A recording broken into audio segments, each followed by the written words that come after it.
Hello everyone, welcome back to my YouTube channel learn science with Shobha. आज आपको एक महत्वपूर्ण जानकारी देने वाले हैं। आज का वीडियो होने वाला है एक राष्ट्रीय स्तर की छात्रवृत्ति परीक्षा NTSE यानी नेशनल टैलेंट सर्च एग्जामिनेशन, या इसे हिंदी में कहते हैं राष्ट्रीय प्रतिभा खोज परीक्षा। यह एक राष्ट्रीय स्तर की परीक्षा है जिसका आयोजन NCERT द्वारा किया जाता है। यह परीक्षा कक्षा 10वीं के छात्र छात्राओं के लिए आयोजित की जाती है और इसमें जो 10th क्लास में मेधावी छात्र होते हैं उनको छात्रवृत्ति प्रदान करने के लिए प्रतिवर्ष यह आयोजित की जाती है। NCERT द्वारा यह परीक्षा 2 चरणों में आयोजित होती है, स्टेज फर्स्ट और स्टेज सेकंड। स्टेज फर्स्ट में सभी राज्य तथा केंद्र शासित प्रदेशों के छात्र छात्राएं जो क्लास 10th में हैं वो इस एग्जाम को दे सकते हैं। उसके लिए कुछ एलिजिबिलिटी क्राइटेरिया होता है, अगर वो उसको क्वालिफाई करते हैं तो वे इस एग्जाम को दे सकते हैं। यह परीक्षा हिंदी और अंग्रेजी दोनों माध्यमों में होती है और पेपर 2 पार्ट्स में होते हैं, मैट और सेट। इसके बारे में हम आगे बताएंगे आपको। जो NTSE का एग्जाम होता है उसमें ऑब्जेक्टिव टाइप के MCQs क्वेश्चन पूछे जाते हैं और प्रत्येक प्रश्न 1 अंक का होता है और इसमें नेगेटिव मार्किंग नहीं होती है और परीक्षा को सिर्फ ऑफलाइन मोड में ही कराया जाता है। इसमें प्रतिवर्ष लगभग 10 से 15 लाख बच्चे इसमें स्टेज फर्स्ट में पार्टिसिपेट करते हैं।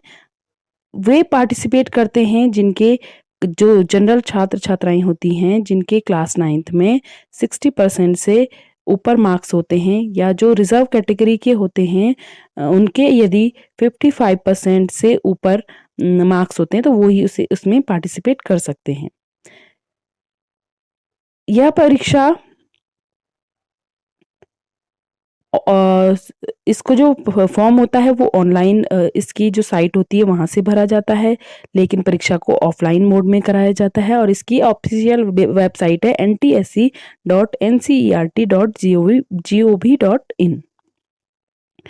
तो NTSE की परीक्षा हमने कहा कि जो क्लास 10th में पढ़ते हैं, भारत देश के होने चाहिए और सिर्फ वे ही भाग ले सकते हैं जिनके क्लास 9th में 60% से ऊपर मार्क्स हैं, या जो रिजर्व कैटेगरी के हैं उनके 55% से ऊपर मार्क्स होते हैं।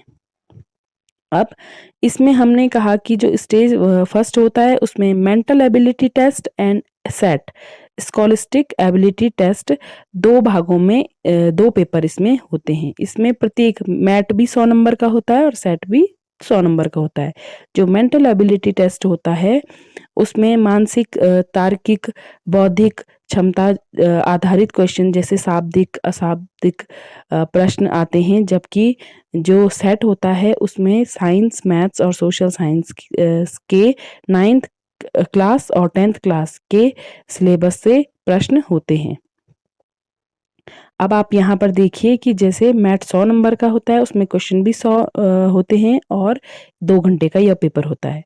सेट में भी 100 नंबर का पेपर आता है, क्वेश्चन भी 100 होते हैं और 2 घंटे का ये पेपर होता है। अब इसके बेनिफिट क्या होते हैं? इसका बेनिफिट होता है कि इसमें एक स्कॉलरशिप मिलती है। ऐसे मेधावी छात्र जो आर्थिक रूप से कमजोर हैं, जो अपनी आगे की परीक्षा, आगे की जो वो होती है स्टडी होती है उसको नहीं कर पाते हैं, इसीलिए उनको यह भारत सरकार द्वारा स्कॉलरशिप प्रदान की जाती है। तो अगर वो इसे स्टेज सेकंड को भी पास कर जाते हैं तो पूरे भारत में 1000 बच्चों को यह छात्रवृत्ति प्रदान की जाती है। यदि वो इसे पास कर जाते हैं तो कक्षा 11th और 12th में इन्हें 1250 रुपये प्रति माह, जबकि UG और PG के लिए मतलब ग्रेजुएशन और पोस्ट ग्रेजुएशन के लिए 2000 रुपये प्रति माह दिए जाते हैं। इसके अलावा अगर वो PhD करते हैं तो UGC द्वारा इनको आगे इनको छात्रवृत्ति प्रदान की जाती है। इसके अलावा इसके कई और बेनिफिट्स भी हैं, जैसे NDA में इनको वरीयता प्रदान की जाती है। IIT में भी इनके लिए सीटों में थोड़ा सा रिलैक्सेशन मिल जाता है। इसके अलावा जो विश्वविद्यालयों में भी इन्हें प्रवेश मिलने में आसानी मिल जाती है और अन्य प्राइवेट क्षेत्र की नौकरियों में भी इनका अच्छा प्रभाव पड़ता है, तो इन्हें अच्छे से नौकरी जल्दी मिल जाती है। Thank you. इसका सिलेबस आप इसकी ऑफिशियल वेबसाइट से भी डाउनलोड कर सकते हैं। तो like share and subscribe my channel. Thank you.